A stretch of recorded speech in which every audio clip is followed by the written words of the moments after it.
sëñ Touba gëmuñu ko man Mame Mor maay wax te je pèse bien mon mot. et je parle en parfaite connaissance de cause. waxal ak soxna si yéen lay waxal wax ko mu am ko. Ablaye di nga yuuf di nga ko am dalalal sa xel te lii dañu jëm ak moom 2029 lii ñu doon liggéey. waaw salaamaaleykum nan la jox réew mi maa ngi leen di siyaar bu baax di leen jox seen wàcc yow daa jot nag xalaasu Mame Mor Mbaye gi ñu wax leen dëgg ndax yow Mame Mor ñett lu tukki jàmbur su leen la xamee yoonu géej gi te daanaka danga ci jaxase ba dugg fu kenn xamut kon du yow yaay tànnal murid yi kan la ñuy topp ak kuñ dul topp du yow yaay wax murid yi buñ votelee diw gëm nañ Sëñ Tuubaa wala gëmuñu Sëñ Tuubaa du yow yaay wax diw dañ lay jox réew mi yow ak ki nga taxawal yéen a yem di bàyyi leen ku am xaalis leen ngeen topp ci ginnaawam di wëtëri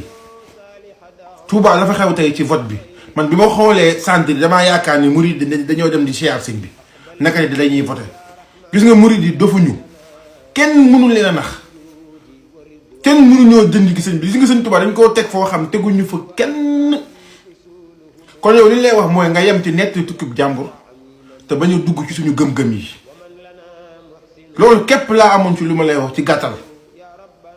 bàyyi leen li ngeen def yow ak keneen ki sëñ xawma du ma ko wax sëñ Bara Dolly Mbacké taxaw na fi daan ne bu ñu fotalee bërëb nit sàngam war nañ Sëñ Tuubaa